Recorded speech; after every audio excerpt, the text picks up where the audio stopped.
নমস্কার বন্ধুরা, আজকে এই ভিডিওতে আমি বলিউডের বেস্ট কিছু লেটেস্ট আপডেট দেব। এনিম্যাল সিনেমা রিলিজ হওয়ার পর থেকেই সবাই রণবীর কাপুরকে সুপারস্টার বলছে। সেই জন্যই বোধহয় সঞ্জয় লীলা বানসালি এবার আরেক ধাপ এগিয়ে তাকে আরো বড় সুপারস্টার পরিণত করবার চেষ্টা করছে। সেই জন্য এসআরকে এর মুখোমুখি দাঁড় করিয়ে দিল, না হলে এরকম তো হওয়ার কথা ছিল না। আগের থেকেই এটা ঠিক ছিল যে রণবীর কাপুর, আলিয়া ভাট এবং বিকি কৌশলের সিনেমা লাভ অ্যান্ড ওয়ার, এই সিনেমাটা কিন্তু রিলিজ করবে হচ্ছে 2025 সালের ডিসেম্বর মাসে। সেখানে এখন সেই ডেটটা পোস্টপন্ড হয়ে গিয়ে রিলিজ করবে 2026 সালে এপ্রিল মাসের ঈদে।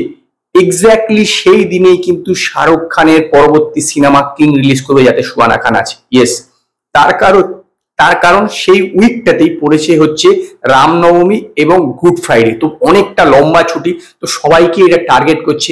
এবার আমরা দেখতে পাবো যে এসআরকে ভার্সেস রণবীর কাপুর। এর আগেও এরকম ঘটনা ঘটেছিল 2007 সালের দিওয়ালিতে, যখন রণবীর কাপুর তার প্রথম সিনেমা সাবারিয়ার সঙ্গে শাহরুখ খানের ওম শান্তি ওম সিনেমাটা যেটা ছিল সেটা ক্ল্যাশ করেছিল, তাতে কিন্তু ওম শান্তি ওম জিতে গেছিল। এবার দেখার রণবীর কাপুর শাহরুখ খানকে হারিয়ে নিজের সুপারস্টারের যে তকমাটা সেটা পাকাপাকি ভাবে দখল করতে পারে কিনা। পরবর্তী আপডেট হচ্ছে অক্ষয় কুমারকে নিয়ে। এই যে সপ্তাহটা চলল না, এই সপ্তাহটা পুরোপুরি অক্ষয় কুমারের উইক। একদম সপ্তাহের শুরুতে 9 সেপ্টেম্বর অক্ষয় কুমারের যেদিনকে জন্মদিন ছিল, সেদিনকে সে তার একটি নতুন সিনেমা অ্যানাউন্স করে, ভূত বাংলো, যাতে প্রিয়দর্শনের সঙ্গে সে 7 নম্বর সিনেমা করতে চলেছে। এর আগে করেছে হচ্ছে হেরাফেরি, তারপরে ভাগম ভাগ, গরম মশালা, ভুল ভুলাইয়া, খাট্টা মিঠা। তো এই যে 6টা সিনেমার পরে 7 নম্বর যে এই সিনেমা, যেটা নাম হচ্ছে ভূত বাংলা, সেই সিনেমার কিন্তু বেশিরভাগ পোস্টারের শুটিংটা হবে ইউকেতে। যদি পোস্টারটা দেখে থাকেন তাহলে দেখবেন যে ক্যাসেলের ছবিগুলো আছে সেগুলো কিন্তু স্কটল্যান্ডে দেখা যায়। তো এই সিনেমার বেশিরভাগ পোস্টার শুটিংটা হবে স্কটল্যান্ডে, এবং এই সিনেমার শুটিং শুরু হবে 2025 সালের শুরুর দিকে, মানে মার্চ এপ্রিল নাগাদ এই সিনেমার শুটিং শুরু হওয়ার কথা।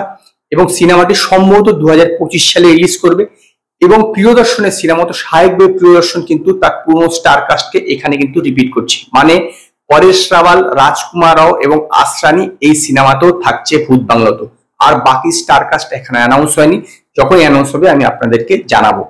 পরবর্তী আপডেট সেটাও কিন্তু অক্ষয় কুমারকে নিয়ে। কালকে থেকে অক্ষয় কুমারের হাউসফুল 5 এর শুটিং শুরু হবে ইউকেতে, এবং টানা 45 দিন চলবে, একটি ক্রুজে শুটিং হবে। তারপরে এই বছর, সামনের বছরের শুরুর দিকে হচ্ছে বাকি পোর্শনটা মুম্বাইতে শুট হবে। এটা 6 জুন 2025 সালে রিলিজ করবে। এবং এর স্টার কাস্ট শুনলে আপনারা অবাক হয়ে যাবেন। হাউসফুল 5 এতে 5 জন হিরোইনকে নেওয়া আছে। 5 জন হিরোইন হচ্ছে জ্যাকলিন ফার্নান্ডেজ, তারপরে সৌন্দর্য শর্মা, চিত্রাঙ্গদা সিং এবং সোনম বাবেজা এবং নার্গিস ফাকরি। এছাড়াও যে ছেলেদের যে স্টার কাস্ট আছে, অক্ষয় কুমার থাকছে, রিতেশ দেশমুখ, অভিষেক বচ্চন, সঞ্জয় দত্ত, জ্যাকি শ্রফ, চাঙ্কি পান্ডে, তারপরে নানা পাটেকর, ডিনো মোরিয়া। তো বিশাল স্টার কাস্ট এবং বিশাল বড় বাজারের ছবি হচ্ছে। শোনা যাচ্ছে যে প্রায় 350 কোটি টাকার নাকি আশেপাশে এই সিনেমার বাজেট, যদিও এই ব্যাপারে কোনো অফিসিয়াল কিছু জানা যায়নি। তো এই সিনেমাটার শুটিং কালকে থেকে শুরু হতে চলেছে লন্ডনে। পরবর্তী আপডেট হচ্ছে বেশ কিছুদিন আগে কার্তিক আরিয়ান এবং বিশাল ভরদ্বাজ একটি সিনেমা করবে বলে অ্যানাউন্স করেছিল, যেটা প্রডিউস করবে সাজিদ নাদিয়াদওয়ালা। কিন্তু পরবর্তীকালে কার্তিক আরিয়ানের সঙ্গে এই সিনেমাটা হয় না। তো এবার কিন্তু বিশাল ভরদ্বাজ একটা অ্যানাউন্স করে দিয়েছে যে তার পরবর্তী সিনেমা শাহিদ কাপুরের সঙ্গে করতে চলেছে। সেই সিনেমাটাই কিনা যেটা কার্তিক আরিয়ান করার কথা ছিল সেইটা কিন্তু জানা যায়নি, কারণ এর প্রডিউসারও কিন্তু হচ্ছে সাজিদ নাদিয়াদওয়ালা, এবং শাহিদ কাপুর বিপরীতে থাকতে চলেছে তৃপ্তি ডিমরি। এনিম্যালের পরে, সাকসেসের পরে তৃপ্তি 10খানা সিনেমা সাইন করেছিল, সেই 10খানা সিনেমার মধ্যে এটি একটি সিনেমা। তো এই ছিল আজকে আপনাদের বলিউডের আপডেট। তো যদি আপনাদের এই ভিডিওটি পছন্দ হয়, ভিডিওটিকে লাইক করুন, কমেন্ট করুন, শেয়ার করুন, আর নতুন আপডেটের জন্য আমার চ্যানেলকে সাবস্ক্রাইব করুন।